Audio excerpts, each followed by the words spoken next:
the Cherokee County School Board Trustees Committee meeting for the Budget Committee. We ask for approval of policy BEDM, electronic participation in board meetings. I make a motion we approve policy BEDM. That motion was for Mr. Surratt, and I will second that motion. Those in favor, raise your hand. That is unanimous. We're now down to our administrative update with Mr. Pettit. Okay. So I don't want to keep everybody too long today. I had several key points that I wanted to go over. These are really high-level key points that are going to be gone over in depth on Monday, but I wanted to present the high-level points so that you had time to ask questions or request information to be presented on Monday, so that I had time to pull that together before Monday's workshop meeting. So first key point on the budget workshop. So during this budget development process, the administration has decreased the baseline budget, and this is basically comparing what next year's budget will be with no raise in salary, so the same salary compared to this year, by $687,000. So we actually ended up decreasing that baseline with no raise to employees by $687,000. This was also while absorbing close to $2 million in additional new funding needs, whether it's new FTE requests of the schools or administration, or it's actually new operating budget supply and services requests. So we absorbed about $2 million and still were able to trim the budget and clean it up to get a net baseline decrease of $687,000. Now, second point on this, we conducted the zero-based budget process. This is in line with our board policy on zero-based budgeting. All the departments and schools had to meet with us individually and justify the need for every line item on their budget this year. That way we could reduce any unnecessary lines or obsolete budget lines that no longer need that initiative. So we did clean that up, and that helped us absorb those costs that I discussed in the first point. And the third point for the budget workshop Monday is inflation in 2025 was at 2.7% on average between all categories. And the administration is going to recommend a 2 or 3% raise for all employees for the fiscal year 2027 budget as a cost of living adjustment. We're presenting multiple courses of action on Monday and how we're going to balance the budget to meet these raises. And a millage increase will be recommended with that analysis for the budget or for the board to deliberate on. The fourth point about the budget committee or the budget workshop Monday is we want to know what questions you would like answered in that workshop or what information that we can present to you to help you understand that process. We're already pulling together some things, but we wanted this opportunity with the committee to gather those questions, whether it's during this meeting or after. We just wanted to gather questions that you may have for that meeting. Before I move to the fifth point, which is basically an update on our bond issuance, is there any questions based on the fourth point for the budget workshop on Monday? I've already given you all my questions. Yes. I have your questions, Ms. Dawkins. So, Mr. Surratt, do you have any questions that you would like to ask off points 1 through 3 on that overview? Or any comments that you would like to make at this time? I haven't seen Ms. Dawkins' question, so I don't. If I repeat it, I apologize. Mm-hmm. But my question, obviously, I guess would be number 3. Okay. How much of a percent raise did we give last year, Mr. Pettit? Okay. How much percent raise last year? I believe it was close to 5%. It was. I need to verify. Yeah, that's what It was. That's what I thought, man. And this is my thing, and I don't know how Ms. Dawkins feels, nor the other 7 board members, but I'm all about a 3%. This is me speaking. I'm all about a 3% raise for our hourly people, custodial, bus drivers, cafeteria workers, etc., and teachers, obviously. But those people at the high top of the chart, people like Dr. Fitzpatrick and yourself, maybe not 3%, yeah, admins period, yeah, maybe not a 3%, but a 2%, because we all know 3% on $100,000. That's $3,000. Yeah. But 3% on $30,000, you know, I mean, it's not even comparable. I think it's what maybe about $900 maybe. So that's my whole thing.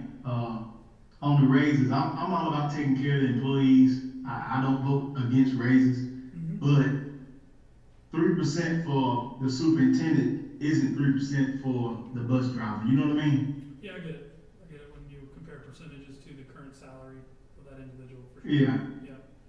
We're gonna dive into that as well during the budget workshop and kind of go over pretty much all salary categories of employees. You'll see a pretty good visual display and explanation during the meeting, but I'll definitely have that on the radar to discuss in depth. And I did mention that, Mr. Surratt, with my meeting with Mr. Pettit, because I know that has been voiced before. And he's also gonna do a comparison as far as our admin team alongside admin teams in neighboring districts. You know, just to get a visual, because I know we said, you know, we've said in the past that the admin makes the top kind of heavy, but they're wanting to show us that it's truly not heavy at all when you look at the entire picture of other districts in our area. So that's just something he's going to show us as well. He agreed to show us as well as a comparison. You may feel the same even after that, or you may say, well, you know, whether we are paying our admin a little bit lower than, you know, everyone else around us, we want to be competitive. We can give them 3%, but you know, he is prepared to give us a view of that as well. Okay, so I have that point down. Well, never mind, because this question ain't, I call you with this question, it ain't one of your three. It's a budget question, but it ain't one of your three. So Well, go ahead and ask it. Yeah, it's open-ended. Yeah, go ahead and ask. Yeah. I mean, it's a budget question, and I'm asking this based off a conversation I had with one of our employees. We all know that both of our schools, our high schools, are changing classification and regions, and their travel expense is going to increase significantly. Like I said, I'm basing that off a conversation I had with an employee. Like, have you taken that into account? Like, this guy, he was like, man, you know, if we have to, you may have to cut a coach here or there because our travel expense is going to increase significantly with the new regions they are in, both of them. So this is dealing with athletics and the travel expense associated? Yes, sir. I mean, you know, like I know we have to put gas in the white buses, and yeah, they're going to increase significantly due to the travel. I do believe we did increase and actually added a specific travel line to the athletics budget in the fiscal year 27 proposed that we had not had previously, but I'll dig into that more before Monday as well.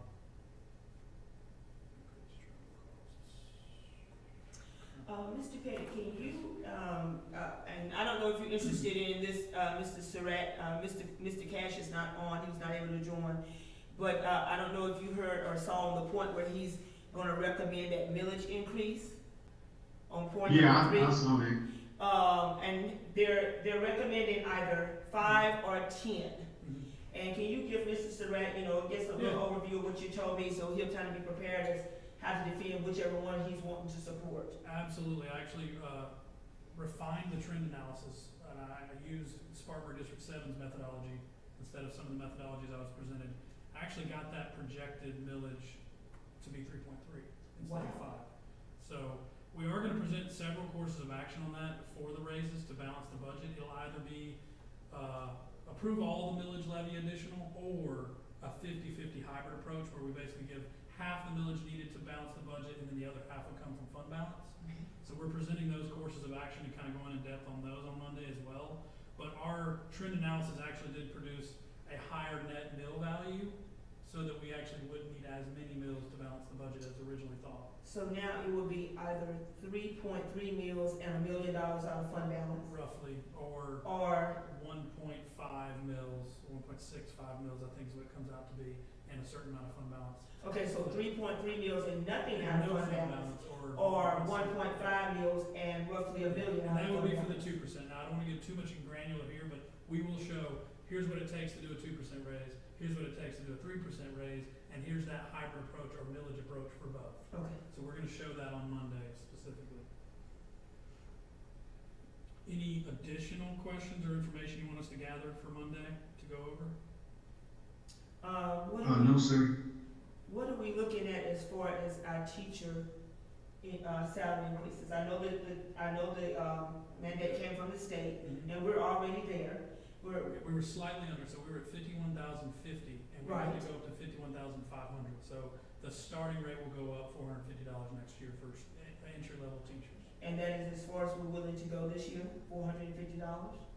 That's just to meet the baseline. We still will adjust the salary scale for all the additional steps for existing teachers. Right.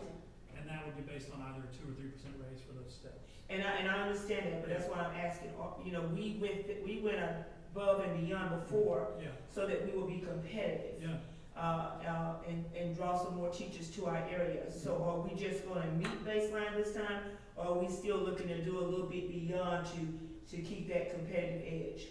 I have not done analysis on going beyond the minimum for the starting salary. I have done the analysis based on all existing teachers getting that 2 or 3%. Right. But I have not recommended or looked into going higher than the baseline. Now I can do that. I can certainly do some analysis on that, and we can, if we wanted to go up to maybe 52 on the starting scale. What are you thinking, Dr. Fitz? I definitely think we need to be and stay competitive. With going up 2 or 3%, even where the balance, where the starting scale is, that's going to put us above the starting scale because we're going up 2 or 3%. Okay. But you know, if we want to raise that, it will put a little more strain on the budget. You know, but definitely it will make us more competitive. Essentially, if we went from that 50,050 instead of going straight up to 50,500, we could just increase it to 2 or 3%, and that would be more like 800 to 1,500 rather than just a $450. So we could just do it across the board 2 or 3% scale, and even the starting rate is beyond the state. Right. Versus starting rate matches the state, and then all other steps are adjusted 2 or 3%. It really is up to the board on that one. It's not a huge fiscal impact on the entry level, but we've already done the analysis on existing teachers, getting that 2 or 3%. So which one would you recommend? It's easier budget-wise to just do a flat 2 or 3% instead of just trying to match, because if we do the 2 or 3, we will exceed the states by several $100s. So if the board wants to do that, I had already planned to do a flat 2 or 3 on all scales in the teacher salary scale. But the goal is definitely to continue to exceed the state. Yep. And so we will do that with the 2 or 3% raise that we're discussing now. Okay. We'll be able to do that. Any other questions, concerns, information you'd like to see? I'm hopeful that I can cover all the topics and go in depth on each of the decision points so that you understand the process and the why. But I have a lot of hopes for Monday that it'll be really, really informational for you. Oh, absolutely. And with the millage, you are going to include what you said, the how it affects how it affect as far as house taxes, auto taxes, or whatnot, how that would affect 1.5 versus 3.3. Correct. Okay. So we're going to go over what the value of a mill is per auto or real estate for the taxpayer. We're going to go over how we have 3-year look back. That we lose fiscal year 24's look back if we don't execute any of that millage. That was our highest growth year, so we're going to go over that. We're really going to go in depth on what the millage is and why we should at least take maybe some mills this year, especially going into a reassessment year next year. I think we're going to be really favorable. We just got to get through this year to next year. Right. So, okay. Yeah. Have all the schools presented their requests or their budgets for the year? They have. All the court requests were submitted February 16th, and then budget meetings were all of March. All those are completed now. We've looked into every request, prioritized those, and trimmed it down to meet the actual necessities of each school based on student-teacher ratios exceeding the state standard and any operational needs they have in their supply and services. So we've done that analysis. And this included both positions and capital projects? Correct. They submitted both positions, supply and services, and capital needs in their requests. So. All right. All right. Well, the final point today, if there's no other questions about the budget workshop Monday, is I just wanted to note to the budget committee, we did have a successful sale of our bond, the 2 bond approvals in March. We were actually surprised to see that both bids on interest rates came in under the projections. So an additional roughly $50,000 will be saved in interest in addition to what we presented in March. So very favorable day in regards to the bid on interest rates. What was the interest rate? I think it was 2.53 on the bonds yield rate. And they were expecting like 2.59, I think. So it came in like a fraction of a percent lower, which led to those savings. So just wanted to let the committee know that. That's all I had as far as an administrative update on my end. So Okay. I don't think there's any need for executive session. No need for executive session. Just, when we have the budget workshop Monday, definitely have all your questions. That gives you the opportunity to ask questions before we actually, bring to you the first, reading of the budget. So we'll get those questions in on Monday. We'll go back and, use those questions to, complete that first, reading. Okay. Anything else from you, Mr. Surratt? No, I'm fine, thank you, ma'am. Okay. okay. If nothing further, we will schedule a future meeting as needed. Mr. Pettit, Dr. Fitz will reach out to us if there's any need for a future meeting. So at this time, I call for a motion to adjourn. I'll make a motion, we adjourn. Second, all in favor? I think that's unanimous. Thank you so very much, Mr. Surratt, for joining in. I see you there, Ms. Y'all have a Shackelford. great Thank day. you. You too. Hi, Ms. Shackelford. I see you. Thank you for joining. Thank you.